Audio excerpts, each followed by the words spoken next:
screen.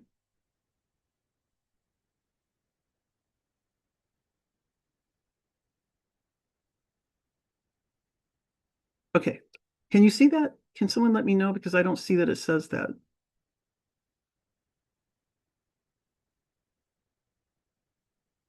We don't see it yet.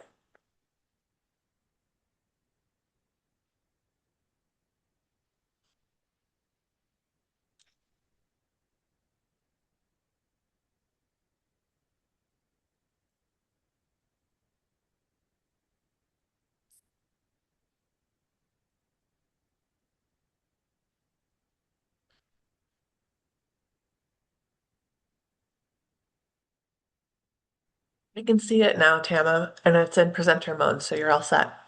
Okay, thank you.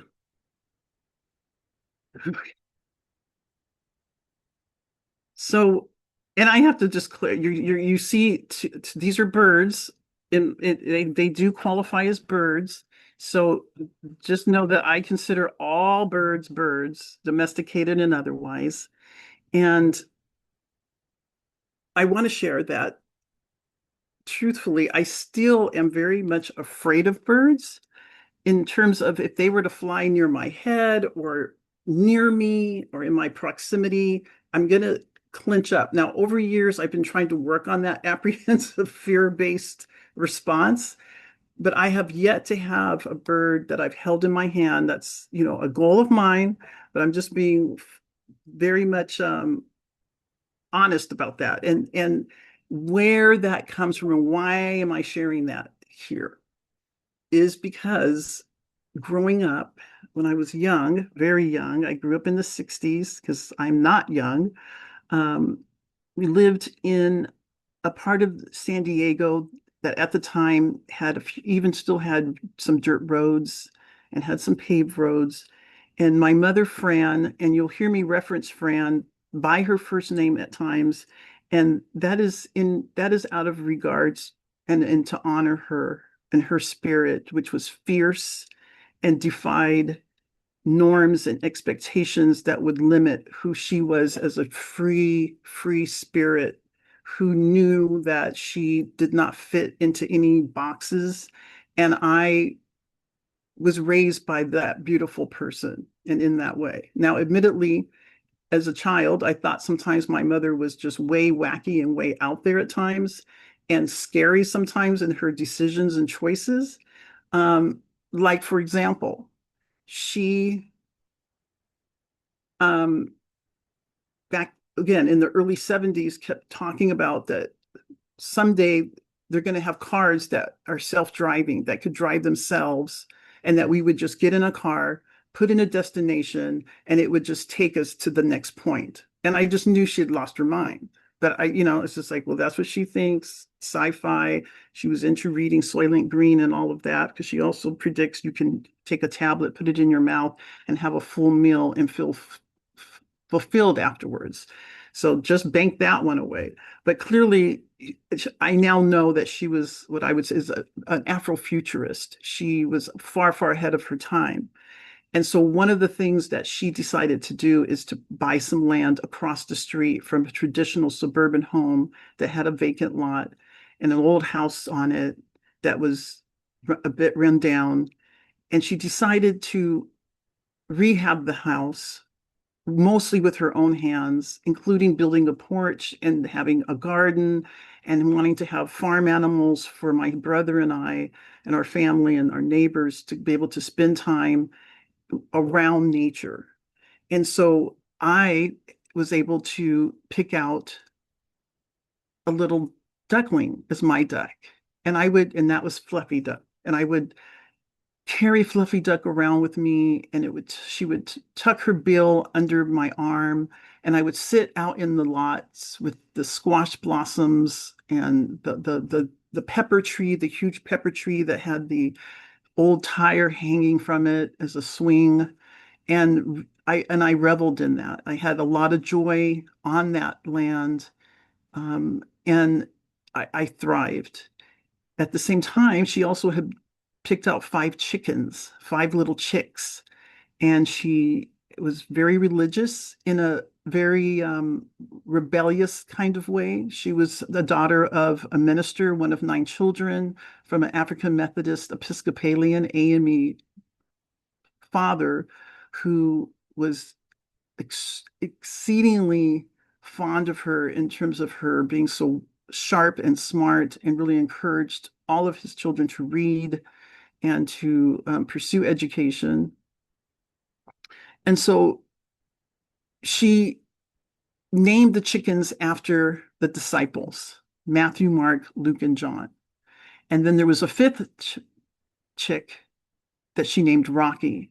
Well, its real name was Judas, but she named it Rocky because whenever anyone would go on the land on this property across it, Rocky would attack them. He would fly at their heads, fly at their necks, and just relentlessly chase grown men off the property. Interestingly, he never did that to Fran. That was the only one safe from Rocky. And so that's where I got rooted in the fear of birds flying around my head. At the same time, I also had the love and the connection, the strong connection and deep connection with Fluffy Duck. And I was 5 at the time, 5 or 6 years of age when she started this little mini farm. She wanted to get goats, but found out that the goats, you'd have to have at least 2. And someone cautioned her that goats will eat the bumper off your VW bug. So that deterred her from doing that. But we had a pony named Timmy, and all the vegetables and the neighbors and the kids. And there was really this thriving community. And for me, there was a sense of refuge and safety, be able to make my mud pies and play with Fluffy Duck, and sit at times when I felt sad or frightened with Fluffy Duck, and feel comfort as well.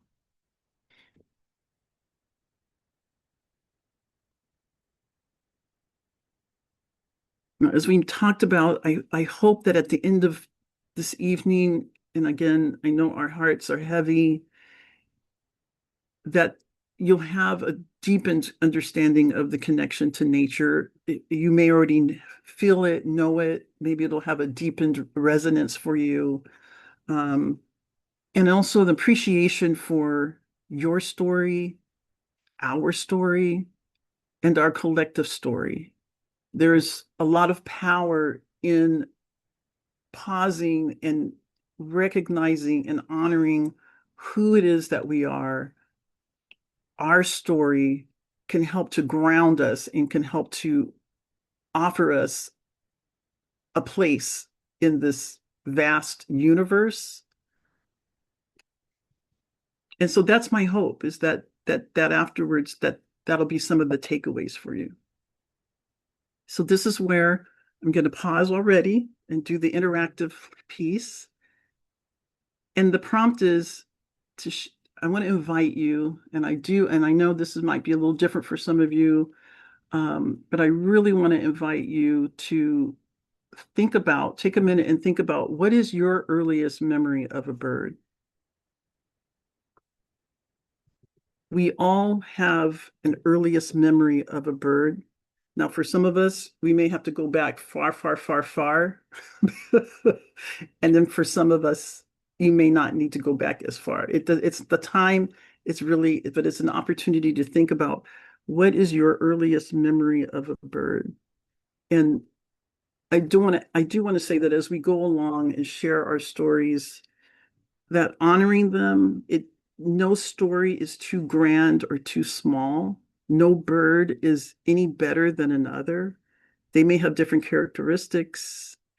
They may appear less or more than another species, but I don't want you to be deterred by the sense of the story that comes to your heart that, oh, no one would want to know about that. And I beg to differ. And so I want to invite you to share in this space. We'll just take a couple of minutes. What are some of your earliest memories of a bird? So for those of you who just joined, please use the hand raise function, and then I'll help you enable your speaking abilities, permissions. So, feel free to raise your hand.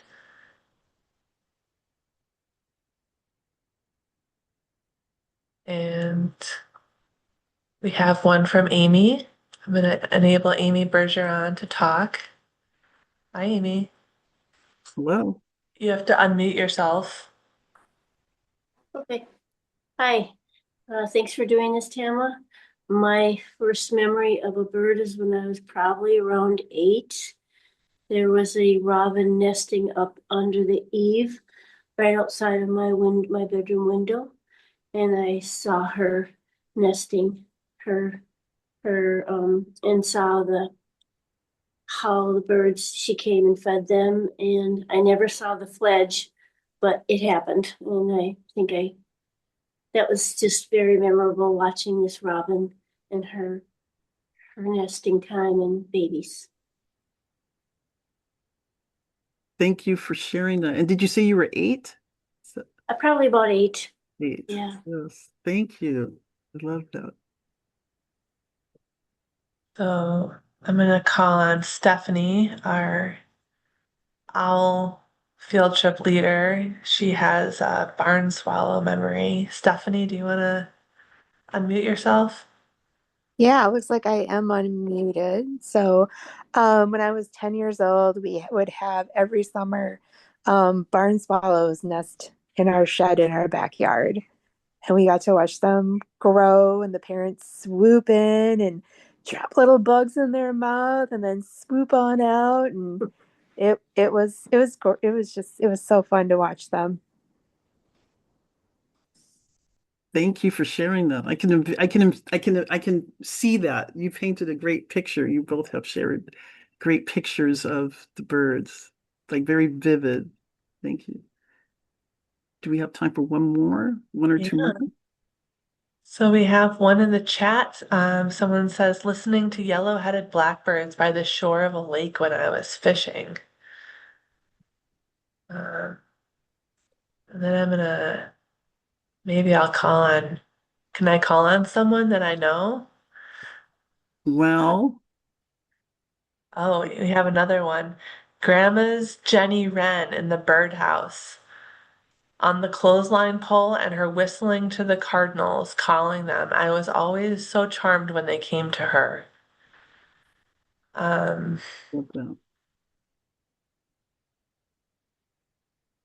I hope to see a yellow-headed cowbird, by the way. It's been a long time. we have them here if you ever want to come out. And know there'd be a lot of people who would want to go out birding with you, Tammah. You're very welcome. Um, Okay. here, And I see there's more in the chat. we're in And the so chat. yeah, and so all of us have a memory of a bird, and as you noticed, they can be connected to when we're very young with relatives. A lot of times, folks share stories connecting them to their grandparents. A lot of times, and that's where I say birds can transcend um, time and place, because just when you travel back, I'm sure the rest of you will agree, the vivid pictures that we heard, right, bring forth emotions and connections and feelings as well. So that's a little exercise that I like to do, and it's based upon me having these reflections and thinking about, like, why am I afraid of birds? Why do I love birds so much? And this is part of that. Thank you.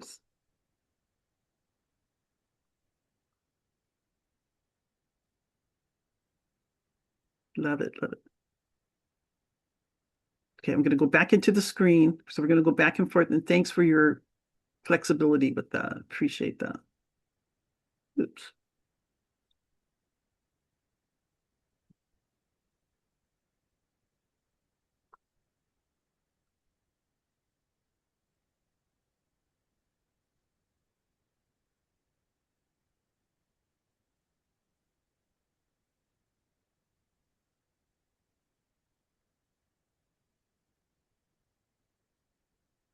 Okay, so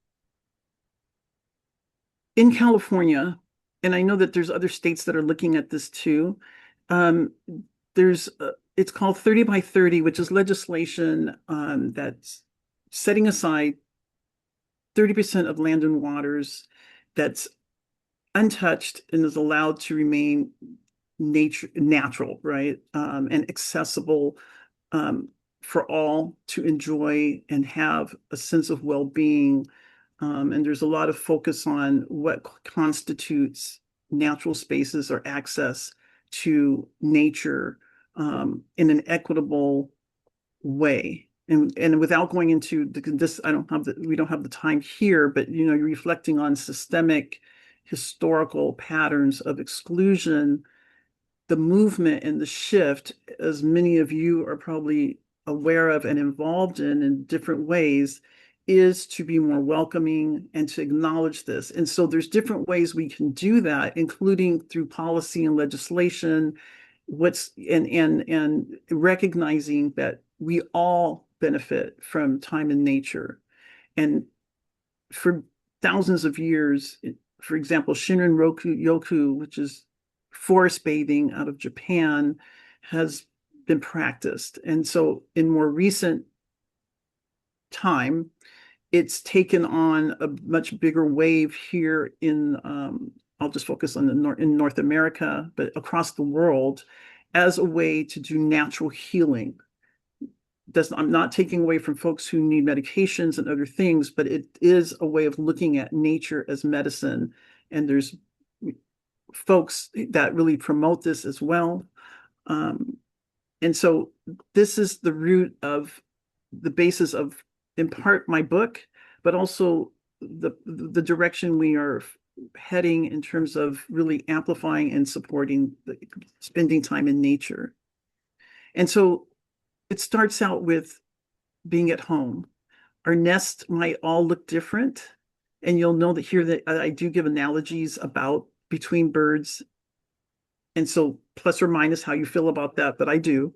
But we all have our own nests where most often we can feel comfortable, and they may look different, but nonetheless, it can offer us a place to begin to connect with birds. For me, this happened when I was at home. I was a mental health administrator for an outpatient clinic, working 60 to 80 hours a week. And I went in for surgery. And as a result, I became injured with a neurological, a rare condition called CRPS, chronic regional pain syndrome. And it was very debilitating. I had difficulty with fine and motor movement, so much so that I became housebound. I had to stop working, was on disability, and had difficulty writing, picking up things, doing what I used to do. And prior to that, I was very active, hiking at the beach all the time, long distance activities, not so much birding though at that point. Not at all in the way that I am now, but I was very active and had to stop all that. And it wasn't by choice. It was, quote, forced upon me from my debilitating medical condition. And as such, I sunk into a deep depression. I had a lot of grief at the loss of what I used to be able to do. And hopefully some of you can relate to that grief can be more than the loss of a loved one or of a life, right? That's what we commonly think about with grief. But you can also have the grief at the loss of a life you once lived that is no more, right? Of relationships, of a pet, which is, family member as well, fur family member, whatever type of pet family member, a job, many things can you have a loss from, can leave you feeling very sad, and that can lead to isolation from feeling the depression and the sadness. And for me, that happened because I wasn't doing that 60-hour power process, even though if you'd asked me at the time, I would have said, I don't define myself by what job title I have. And yet when I was no longer able to work, I felt lost. And that's in the midst of having children and being married and living in a home, but I felt very closed in and lost. So much so that I would look out and be outside infrequently, but there just was nothing for me. And medications weren't working. They only served to even be more debilitating for me. And so I stopped those, but I was just at home, homebound, or as I would say, couch bound. And then one day I was using two hands to fill a little small pan of water at the kitchen sink that happens to have a kitchen window right in front of the sink. And it looks out on a side patio where there's a tree that we planted. We've lived here for over 20 years, and put in all the plants. So nothing was planted with the thought of birds. But this tree, a tipuana tree, grew very, very tall. And we happen to have a home that's 2 stories, and this tree grew up to the level of the second floor. Um, Unbeknownst, we didn't realize that at the time, but it has very delicate green leaves and little yellow blossoms in it. So I happened to look up and out of the window and caught this yellow flutter high up. And initially I thought, is that some of the blossoms? But it moved differently. And so I kept looking and staring, and eventually it moved down as a warbler would, right? And oh, by the way, in front of the window, just a short distance is a water fountain too that we have. Again, not for the birds is what the plan, but just for the tranquility of listening to the sounds. And so the bird was dropping down further, further, further, and it was a yellow warbler. Now, at the time, I didn't even know what a yellow warbler was. I just saw this yellow bird and I became fascinated with it. So each time I would come to the kitchen window, I would look out and see the bird multiple times. Now, this was in early spring, and so the warblers were in because of spring migration. Again, I didn't realize that, but that phenomenon, that experience touched my heart. And as I say in the book, and as I'll say here now with you, when I kept seeing the bird, there was a point where I almost made eye contact. I felt like direct eye contact with that yellow warbler. It was as if he shined sunshine all over my soul, and I began to heal. And from that, I started looking for other birds, first through the windows and noticing the house finches and the mourning doves that like to perch in the same tree. And I started looking out in the backyard, and what used to be a black and white type of yard, just gray to me, came to life, was filled with color, filled with the patterns and the families of the birds that I began to recognize and see.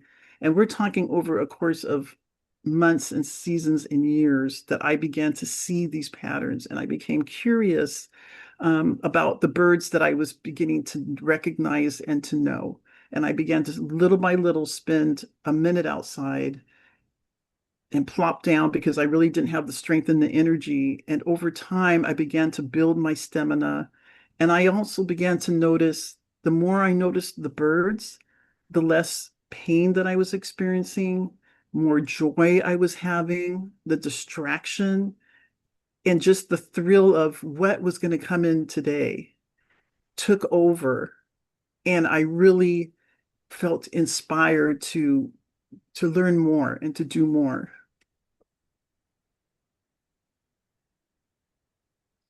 And so I started looking up where I could maybe, like, let's not, I was, let's not get crazy in the moment, but I just wanted to figure out, like, where could I maybe learn more about birds? So I like Googled up organizations in my area.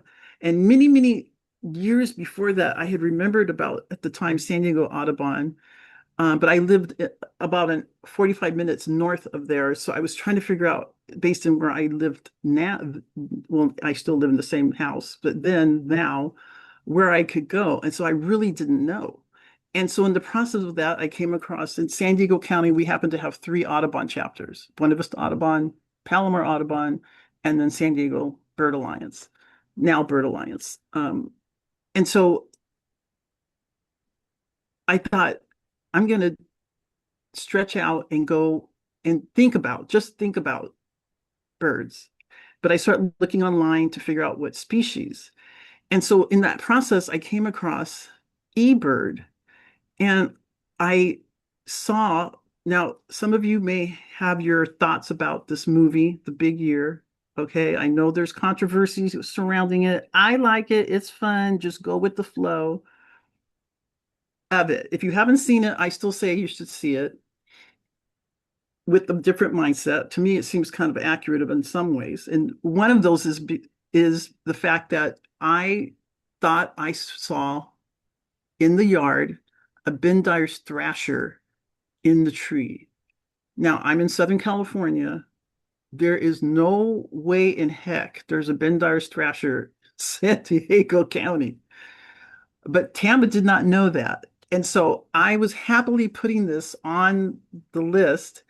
And back then, people could still look up and call you. And so we were beginning to get calls to asking if people could come to our backyard, camp out to get pictures and to see this Bendire's thrasher. So much so that I told my husband, I'm like, Harrison, what is going on?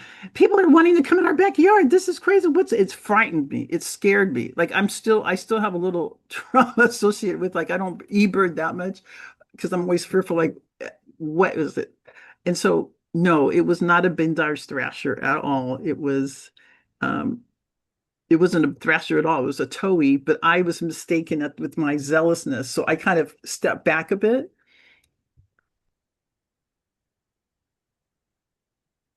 And oh, by the way, speaking of films, have you seen The Residence on Netflix and Listers, which became viral from YouTube? I just wanted to throw that in. I just had to add that in. If you like a good who's done it, again, just go with the flow.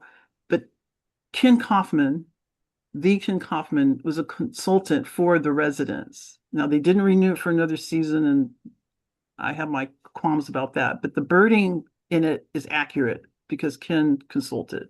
So there's that. Here are the benefits of birding at home, and you may know this from your own personal experience already, but it does offer an opportunity to bird at home. Now, when I first used to talk about there was a movement as well that birding looks different for different folks, and it all qualifies and quantifies as birding. Historically, there was always perceived there's only a certain way to bird, a certain way to dress to bird, and historically a certain group of people that were permitted to bird. And so over time, this movement is marching forward and birding forward, and birding encompasses bird watching, right? Connecting with birds in the way that you can and you want to. Now, for me personally, I bird in all kinds of ways. I chase after rarities. I go out birding. I travel to go birding. Every day I start at home. Every day when I wake up, I'm listening for birds before I even see them. I meditate with birds. It's part of my life. They are very much a part of my life and a practice. And that also is birding.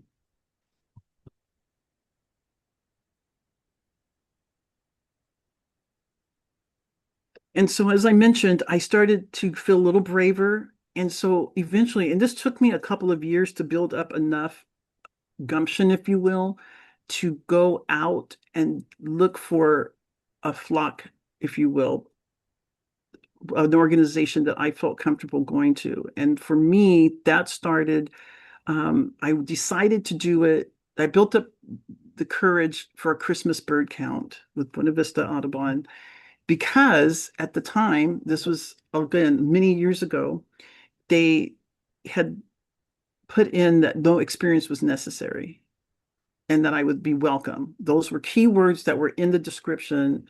And I noted that they offered chili and vegetarian chili, and I'm vegetarian. So I thought, these are sensitive, well-intended people. I'm going to go ahead and give it a try. And so it was through the Christmas bird count that day. It was one of the happiest days of my life with birding. I remember it vividly. I couldn't stop smiling. I was asking about house sparrows and finches and didn't feel like no question was too silly to ask. And I have not looked back since.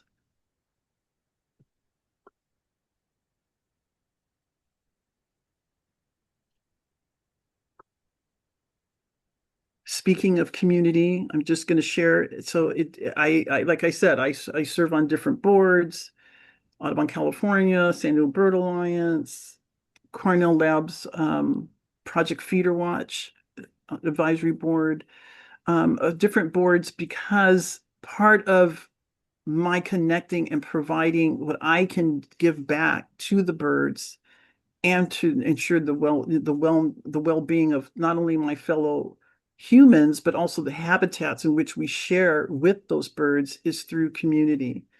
And central to that is a love and appreciation of birds. And so these are just shots of folks. Some are recent. These are the SoCal bird nerds.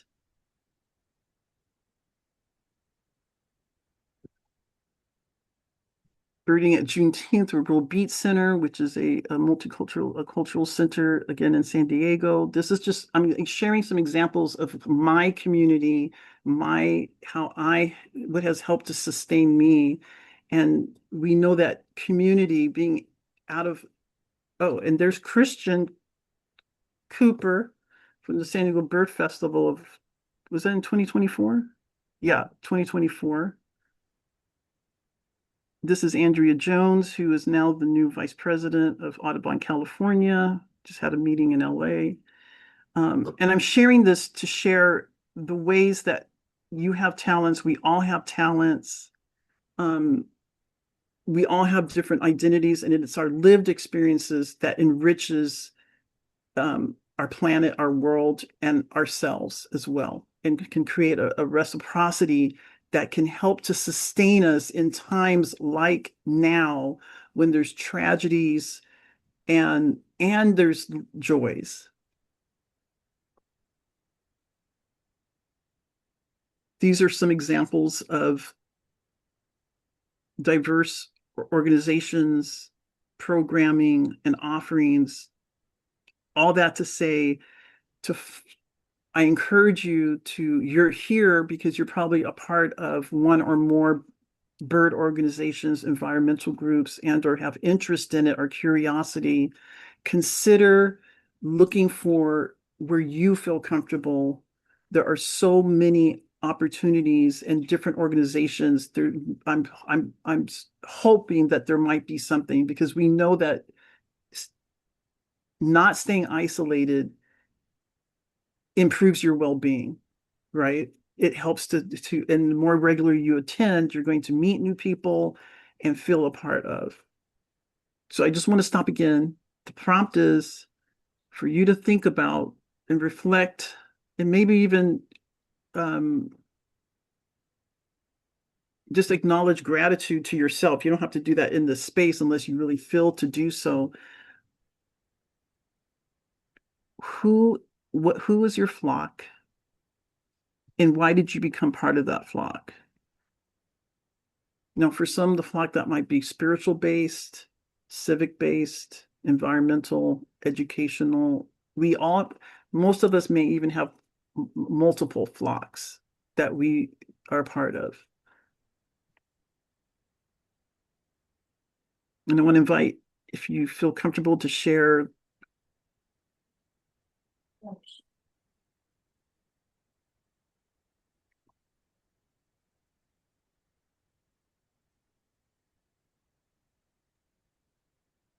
So you can either enter your answer in the chat if you don't feel like speaking, or you can raise your hand and I'll give you talking permissions on Zoom. Do you want to just repeat the prompt one more time, Tammah? Yes. What are your flocks? Where are you part of a flock? And why did you become part of that flock? Like I shared from mine that I became more curious about birds and really wanted to learn more. So I ventured out and joined a local Audubon society years ago. And then I went from there.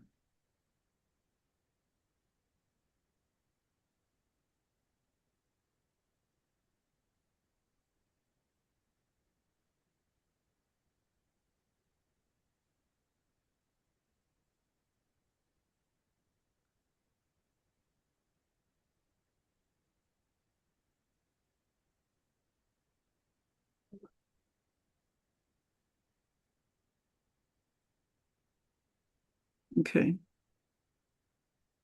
Well, we'll continue and reflect on that.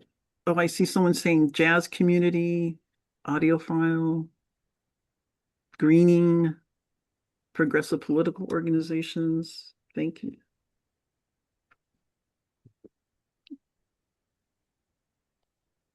Thank you.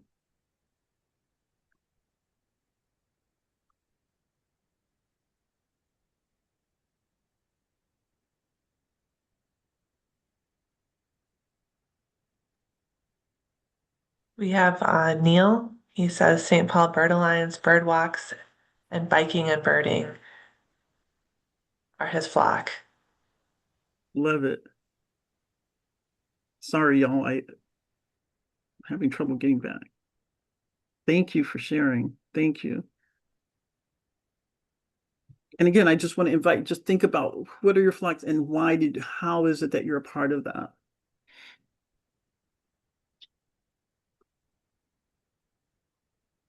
Excuse me.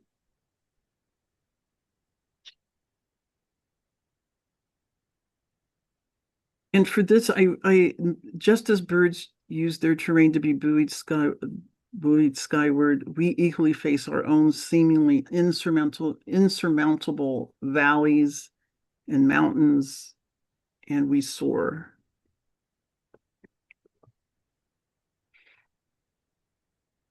And I'm being mindful of the time. I would like to invite you for 1 minute to just relax in whatever position you are now. And I want to invite you to, if you feel you can, to close your eyes, gently close your eyes, and or cast looking downward. So with a softened gaze. And then just notice your breath.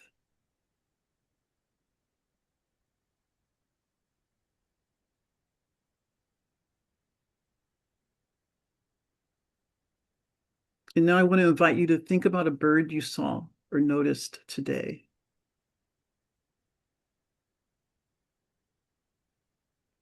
Where was it? Was it flying, perched?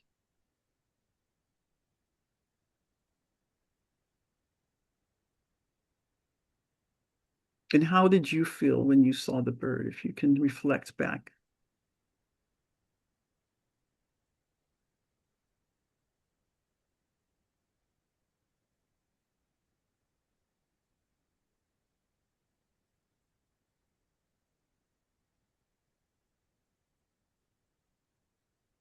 And now I want you to imagine if for some reason maybe you didn't see a bird, I want you to imagine a bird that you have seen recently.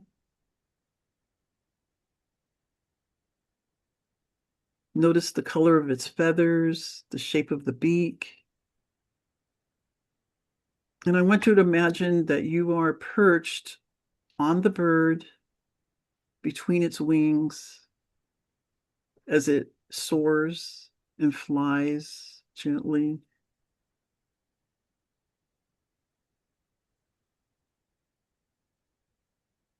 What do you notice down below?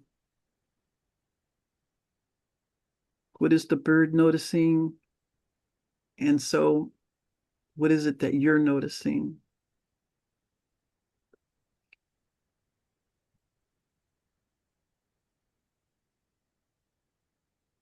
And then I want you to imagine that the bird lands gently and you disembark. And the bird then takes off again. And as the bird lifts and begins to soar and fly away, I want to invite you to gift to the bird what's heavy on your heart. What is something that is on your heart to symbolically gift to the bird so that it might take even just a little bit away with it. Whether the bird is as tiny as a hummingbird or as grand as a raptor, they can lift a bit of what's heavy on your heart and be free, so that you can begin to heal. Now I just want to invite you again to breathe in and then breathe out. And then when you're ready to open your eyes,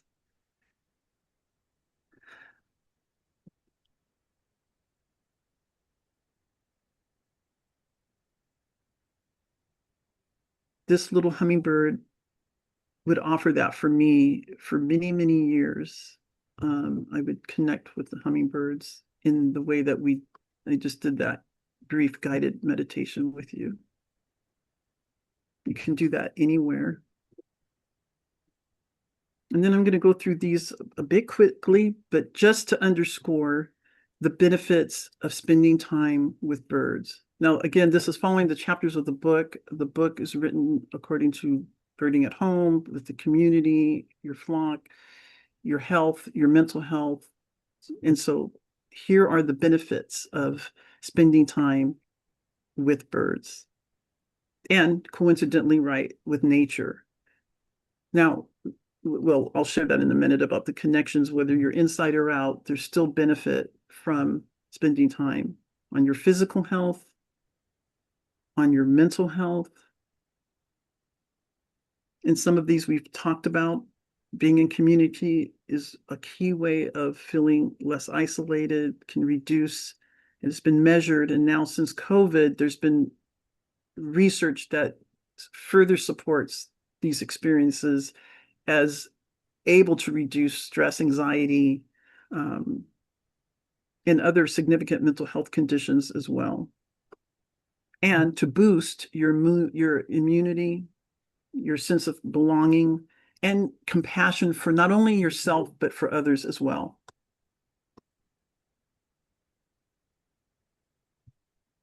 One study in particular, they found that if you spend two hours over the course of 7 days, that there was a marked reduction in your sense of feeling of less stress, less depression, and less anxiety.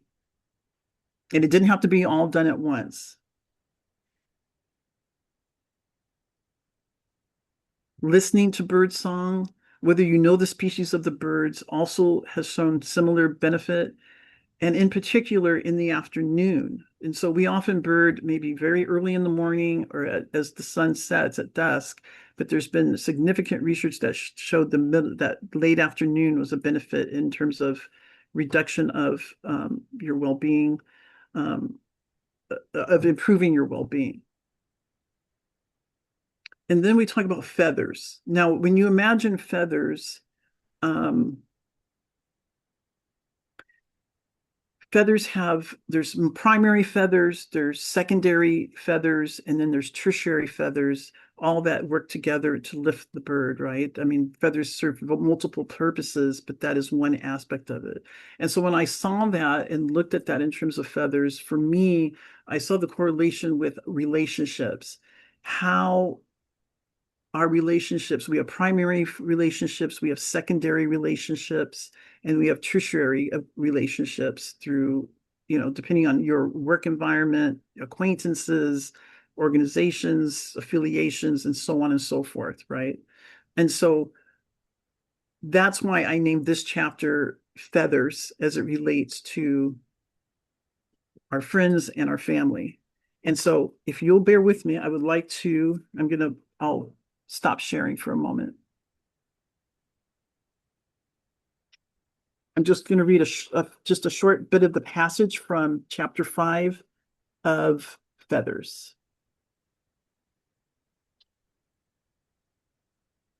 Snow still blanketed the iconic Colorado mountain ranges and poured into the valleys like sugar spilled from a bowl.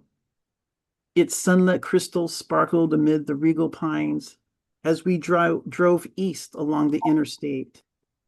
Ski lifts and ski slope paths marked with ribbon and brightly colored posts dotted through forest clearings, ending where they began, at the lodges below. And then we both saw it, my husband and I, seeming to appear from nowhere, a very dark brown bird with an impressive wingspan soaring down from the skies facing us heading west. It descended low into the valley, stretching alongside the interstate, and glided just above the river that rushed over glistening boulders and lost tree limbs. As it glided westward above the water, we drove eastward, slightly elevated, and eventually we could see its distinctive white head, yellow beak, and magnificent brown wings stretch over nearly the entire width of the water. We had never witnessed such a glorious sight in person before. Almost instantaneously, we knew this was a gift from the universe on behalf of my dad, guiding us with lifted spirit onward to our journey in his commemorative honor. His favorite birds were eagles, most especially the majestic American bald eagle, which he revered for its symbolism of freedom for the country. He valued it so much that he named his mountain cabin up in the Rockies the Eagle's Nest, because eagles could be seen up there, and it sat atop a valley that was free and full of big country sky, untarnished by city and lights. My dad, a steady anchor in my life, had defied his sense of permanence as a founding member of our family, always there, conservatively predictable and steady. And we were on our way this last time to prepare for his military memorial service in the coming days. Thank you, Dad.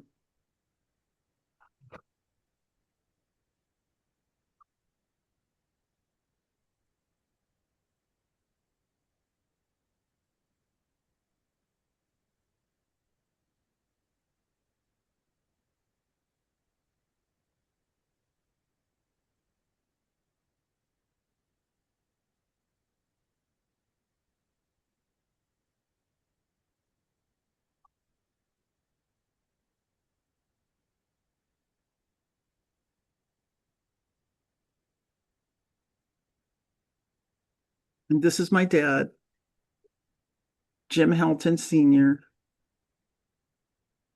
2 silver stars for valor, Purple Heart, a true hero, and a bird lover. He retired after 31 years in the Navy, U.S. Navy as a commander, and then went on to become a park ranger in Colorado and helped establish parks and helped with injured birds.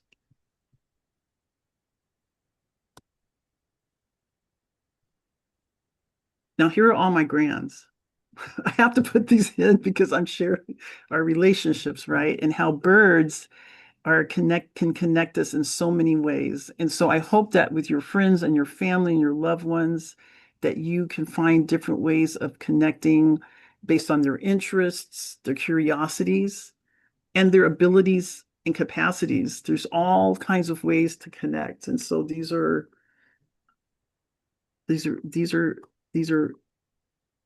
some of my adult children and grands. And then we're talking about migration. That's the next chapter. And again, it's migration knows no boundaries, right? Migration is a natural phenomenon, offers for refuge out of patterns that are innate in birds, but also in ourselves. Folks migrate for lots of different reasons, by choice, by need, by desire. And so, and in recent times, as we know, again, this has become, for many, a very tender point about where do folks belong. But I wanted to share the guidance about migration in terms of where is it that you can go to connect with birds. We start at home, but that doesn't mean that you can't travel other places near and far. We don't have to always go to the most exotic lands. And I know I'm sharing some places that I've been to, but also we can explore close to home too. But if you do choose to go, and if you're thinking about travel, I mean, there's times I went traveling that I didn't have a bird brain, a bird mind. So when I went, I didn't make plans to go birding. I didn't even know that you could reach out to folks to figure out in different countries to connect up and have guides back then. So sometimes I feel like I have to go back and travel certain countries and places with that mindset, but still cherishing that with the time that I had. And so I had learned about it for Cuba. And when I went to Cuba, um, I had talked to a man ahead of time, and he was supposed to meet with me. And so when I got there, we couldn't communicate further once I got there using text or whatever, but I called his number, and his wife answered, and she kept saying, he's not here, he's not here, he's not here. And so we eventually just had to go on our own and just try to figure out what we could do for our own birding, or I should say my husband just came along. And it wasn't until I got home, one last share. It wasn't until I got back home that he sent me a message saying, I've been waiting to hear from you. I haven't heard from you. I was hoping that I was going to be able to take you birding to look for the national bird that I did not get to see. And that's when it dawned on me that the wife had not been giving the messages, and probably thought I was some person just trying to reach out to her husband to meet. That's my story. That's my story behind it. But anyway, I'm trying to be lighthearted about it. But if you do, there's different ways of traveling and including that near and far, very much near and far. So my question for you, the last one is, where is it that you have dreamed of going birding, and why? If you can dream it and think it can come forth.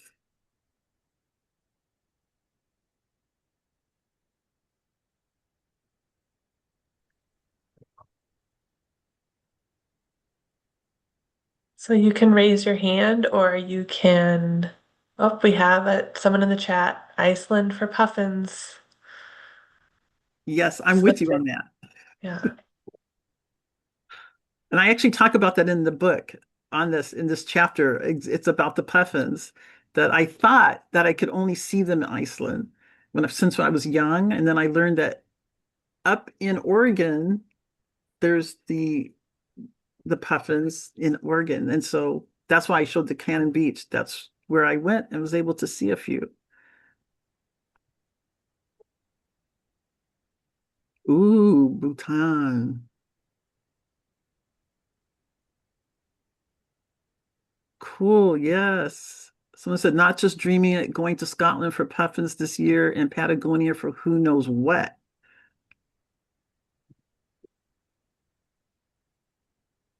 There's rheas and penguins. And I like that you said not just dreaming it. And so when I use that dreaming, like there's times that we secretly are carrying the what ifs in our heart, like, but I can't, right? A lot of times we're like, but I can't because of, and some things are very practical and reasonable, like I can't afford it. I don't have anyone to go with. I can't physically travel. I mean, I'm not taking away from the realities of life. That said, sometimes we're harboring thoughts of doing birding. And because we can be around folks that may not share the same passion or interest, it can feel like it's too much. So we don't share it, we don't say it. And so this exercise, and why I'm trying to encourage you to share it out loud, is to bring it forth that anything you want to do, it could be the next town over, right? It could be a park that you live nearby but haven't been to. So it's freeing yourself to give yourself that permission to connect with birds, spend time with the birds. And I often will say, instead of spending time, I mean, it's the way we speak. I like to remind to think about, to switch that word spend out for gift. Gift yourself time with the birds. What would an hour or a day look like if you could gift yourself time at that park, that river, the state over, the country, to be in the way that you're imagining? What would that do for your heart, your spirit, folks once you come back? right? And Camilla said, more time in my own backyard in the woods and along the stream. When I sit quietly there, they surround me without fear. There is nothing more peaceful. That says a lot. More time in my backyard, in the woods, and along, oh, that's the same. All along the California coast for various seabirds. Come on.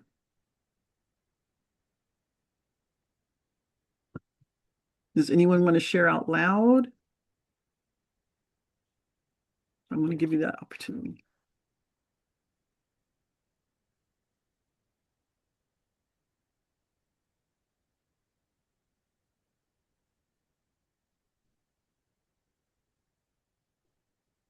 And Tracy said, good reminder about what it does for one's heart and spirit. Spending January in Santa Barbara and have identified 15 different species and loving it.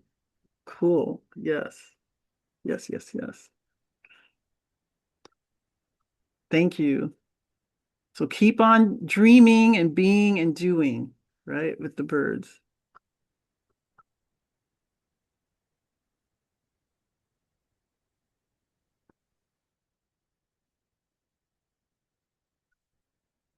And finally, ritual.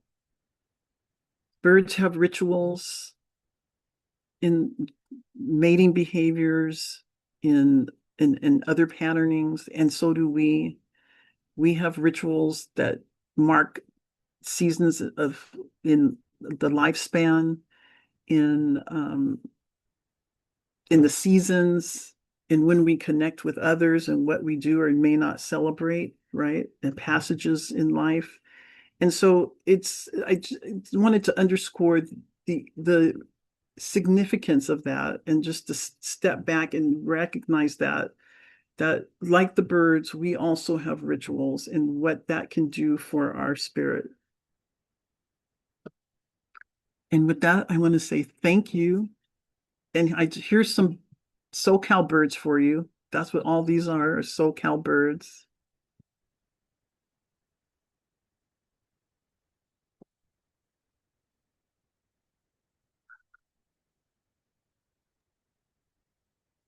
Thank you so much. Do you have time for a few questions? I do, yeah, and it could be. I'm open to anything about. Okay, I'm also I going to can't. I put can't. your website in the chat.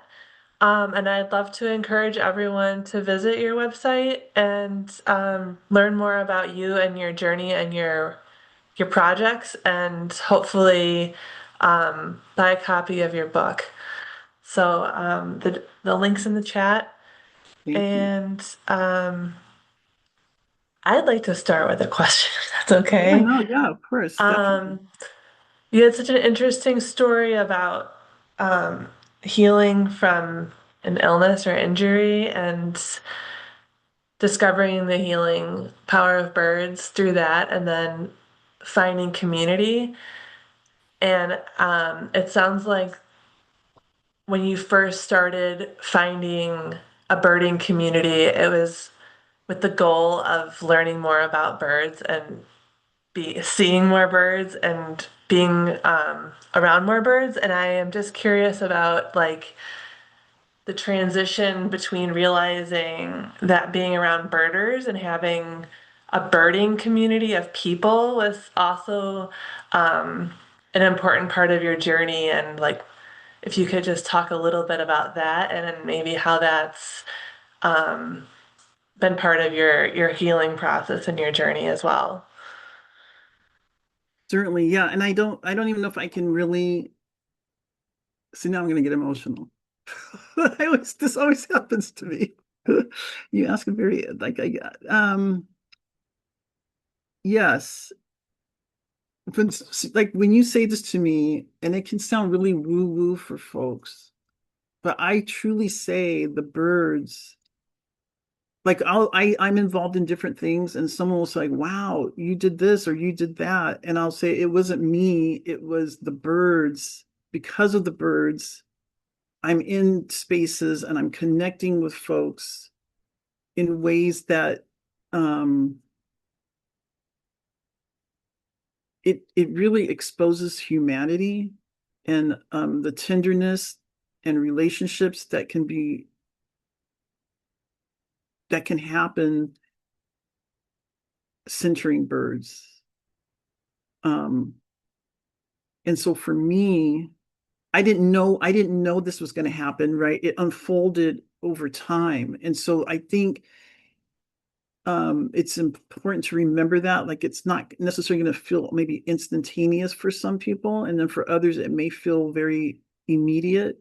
But that's why I took the time to share that page that shows there's different organizations that for different identities and lived experiences that you can consider belonging to, so that you feel comfortable and you feel right in the spaces as you're connecting and learning about the birds. The birds are the common denominator in a way, whether that's like the mindfulness exercise that I was just trying to share as a way for us to connect with birds through ourselves, maybe by ourselves, to help lift when we have the woes, just as much as when we're having accomplishments and joy and happiness. Like, I don't want this to be feeling like it's all sadness, but what I emphasize in the book and what I'm emphasizing now, and as a mental health practitioner, is we can't deny our feelings, because our body shows up in our bodies anyway, right? With the stress and all the things that show up, just as much as our society will guide us has conditioned us to think we can only talk about the happy things, the fun things.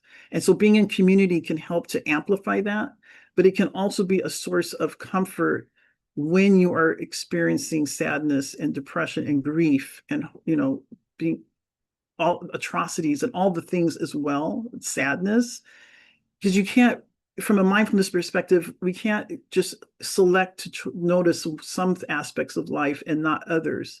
Part of acceptance is accepting both equally, because that's how you validate who it is that you are. And so part of that also comes with being in birding communities. There's many people that come from backgrounds in which spending time outdoors is not safe, right? So there's a process that needs to be intentional about being in those spaces in a safe way. So that matters, which is why, again, I talked about and think about, why are you in certain flocks? Why is that important? And that's not to say you're segregating or isolating from others. And so I encourage folks to consider having multiple flocks, right? That hopefully there's an intersection there.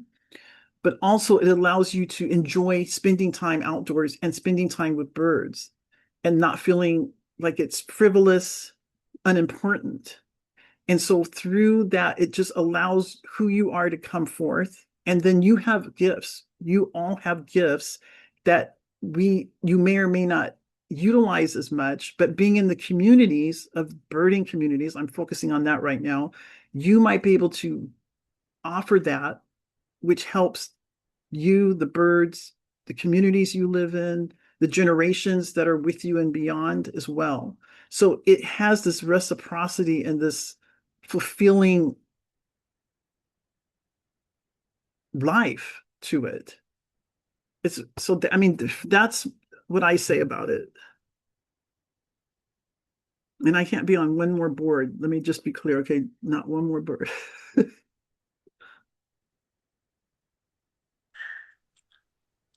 That's reasonable. You can't spend all your time in meetings. You have to still gift yourself some time with the birds. What I mean by that is we can go like way over, right? We can give. So there's that time for rest, right? And the time to be out and the time to connect with birds. And the other thing I wanted to say is, like, you can connect with birds from inside looking out. The research also supports, if you need the research to reinforce that for you, spending time looking out. That's why in my chapters, each chapter opens with a personal story, which was really hard for me to share of some of these stories, but I did it to offer resonance and then some guidance about it. And each of the chapters, there's a part about looking from inside looking out. And that's because you can't always necessarily be outdoors, but you can connect with birds, with wildlife, and reap some of the benefit of that And research now underscores that that is a practice that is helpful as well. So we have a question from Chase, and I encourage, we have a few more minutes for questions. You can either enter them in the Q&A box, in the chat, or you can raise your hand. Chase asks, you have lifted up the absence of community in a group of birders, at least in their communication. How can we encourage freedom to feel and accept and maybe speak about to help develop a human community of birders, sharing more than how many, what name, and the power of the list? Thank you for that question. So, yes. And part of that is like, do you notice my presentation was less about birds in some ways, like, and more about the human connection? And I find like on Instagram, I'll go days without, when I do post, there won't be a bird, but I'm birding every day because it's the connection and that humanness that you're talking about, right? And so there has to be an intentionality around when a group comes together, that there's permission to tap into, this is how I'm feeling right now. So that can show up in ways in the language that's associated with it in terms of listing outings. It's oh, it requires training, I think, and education with leaders, right? Bird guides, bird leaders, to create a space that allows for that to happen. So we're checking in, we're asking names, we're asking pronouns, because we're wanting to recognize and acknowledge identities and address people appropriately. We're asking, how are you today? This is how I am today. And a practice I do is I check in with folks at the beginning, and then again at the end, we'll check back in. So it does take, it's a shift.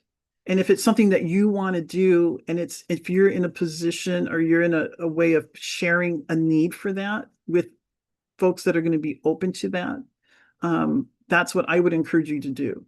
Like, it's not something that's commonly done. I acknowledge that, but little by little, it is starting to come forward. Like, I know Jason Hall from In Color Birding does it. I do it. The mindfulness birding, when we do mindfulness birding, that's very much about slow down, being in your sit spots. And that's really tapping into how I feel, how we feel. So there's offerings to help to cultivate that more and more. And not, this is really not to pitch. So I hope it comes off in the way that I intended.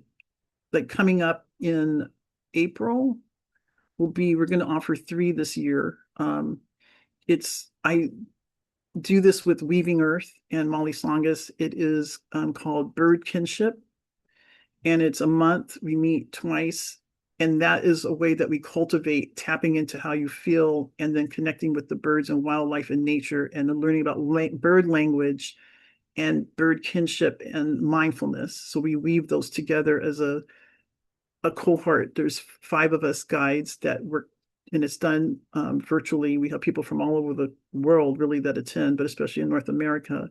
But you can, well, it's not on my website right now, but you'll see if you look at past events, but we'll be putting that up soon. So there's ways to, we're trying to offer, my point is we're trying to also offer these to folks more and more so that it becomes normalized, that that's a part of the process.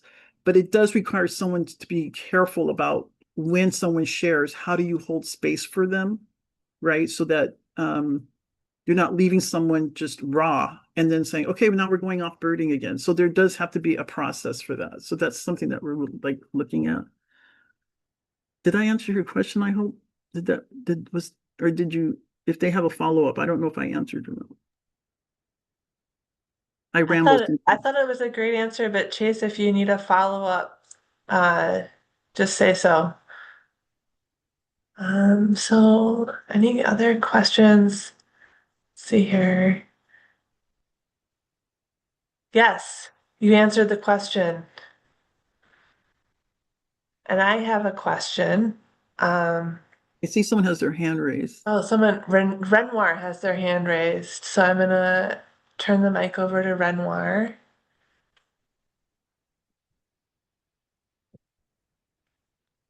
Renoir, you have the talking stick, and you just have to unmute yourself. Yes. Can you hear me? Yes. Oh, thank you. Um, uh, like Tama, I grew up in the 60s. I'm African American. And well, I had one observation and one question, basically. Uh, and the observation is that I grew up in the inner cities, various couple of inner cities, Chicago and Indianapolis. And I've noticed, at least for African Americans, that for many of them, there's a hesitancy to experience the outdoors, to go out, and that recently that has changed. I'm almost 70 years old. I'll be 70 soon. Anyway, I just noticed that within the last 10 years or so, there has been more concerted efforts to get African Americans to go out, just not just birding, but just to experience the outdoors. And and I think that's a good thing. But I have to learn more about how I've been thinking about ideas and ways in which to have that, to have it in an organized way, an organized fashion. Um, but so that's anyway, that's an observation. So, a question I have is that what are ways in which you would promote documenting the experience? And that can be documented in various ways. So documenting your experiences in birding. What are some of the ways in which you document that, or do you document that in some way, right? Whatever way. I don't want to say which way, but do you do that in some fashion outside of simple mindfulness practices? Something that is tangible for others to see. Hmm. So Mhm. can I just go back to your observations and what you shared, your reflection about Mhm. um, being African American in the outdoors, and to say that that in the last, especially let's say 10 years plus, not Mhm. okay, let me back up a little bit. So first and foremost, there is more amplification about safety in the outdoors for African Americans and others, um, including with organizations like Black Birders Week that was formed following two incidents on the same day, which was the Central Park situation with Christian Cooper, and on the same day, George Floyd murder. Mhm.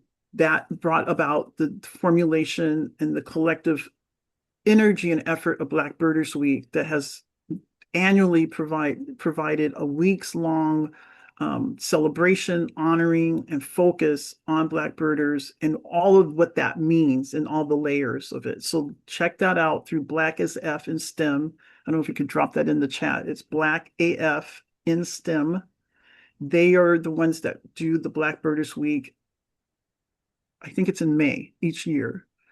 That's just one example. There's Outdoor Afro, Yeah. there's Latino Outdoors, there's Asian Outdoors. Thank you. Black as the F in STEM, yeah, .org. Um, there's Birdability. So there's collectives of folks who have put effort and energy in amplifying the presence of African Americans, because we're talking about African Americans right now, in the outdoor spaces. And what I also want to underscore is the importance. There's also the connection of the legacy of why African Americans have not felt comfortable or safe to be outdoors, as well as our historical roots that stem back from our African heritage to the present here in America. We have known the land. We carry that within us of our ancestors' knowledge of the outdoors, the benefits of the outdoors. And so when you can remember that and be reminded of that, And that can be applicable to all cultures. But again, you're speaking as an African American man, and I'm responding as an African American woman to you about African Americans right now. That is important to know, that we belong and we do have a space and we have the right to be in spaces. Now, whether that is respected and honored appropriately by others is a different question, is a different, it becomes our problem, but they are the problem, right? So it's important to remember that if you start from a baseline of, I have a right to be here, my ancestors have always known about the trees, the land, the birds, the animals, and this guide, and we carry that in a cellular level, that can help in terms of place of being. When we talk about that with our children, our relatives, our friends, there's a strong sense of belonging, is the best way I can say that. So that then when you're going out and looking to belong and participate in the birding, you can do so with that knowledge, and then be intentional about who you bird with, who you'd like to bird with. And so more and more, the birding world is, many are working arduously and fervently to include folks who have historically been marginalized and ignored. And so that's through name changes, that's through acknowledging that birds that are named after certain people. And Christian Cooper, you can find his online. He talks a lot about that in his presentations, in addition to his book, as well. Like it all intersects in various ways, whether it's the science, where we bird, what is listed on eBird, where are there deserts and gaps in acknowledging, in like you said, in urban spaces, in city spaces. That doesn't mean the birds aren't there, and that doesn't mean there's not benefit of spending time in that. And so taking time to start to bird there. You talked about journaling. I mean, how do you record that? I journal at times. I keep a mental reflection. I mean, I write, I'm a writer, I'm a reflector, and I'm a meditator. So I do it in that way. But you can record your experiences in the way that feels comfortable for you. Maybe it's like a journal or a diary. But I don't necessarily keep like a running blog that people can tap into, because I don't keep a blog. And I think that's what you might be suggesting that others could learn from. But I'm looking at like another project that surrounds stories that can help to chronicle for folks the experiences that they have. Mhm. And there's Yeah, always space for being creative about how you want to do it, and then suggesting that, and then helping others to do it as well. mhm. Yeah, I had ideas of, writing. I'm a writer too, so writing, writing experiences down, but also photographing birds, and Yes. also keeping notes on places, geographic, where was this particular sighting made, and so forth, Yes.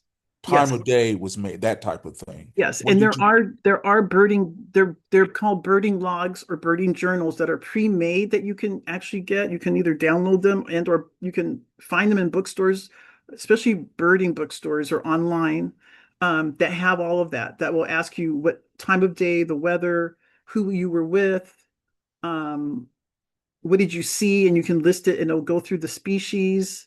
And then there's usually space for you to talk about like the topography and other sightings and rarities. And so you can journal that in that way. So there are already, those pre-exist, and there's many out there. And in my book, I give, under the feathers chapter, well, every chapter I created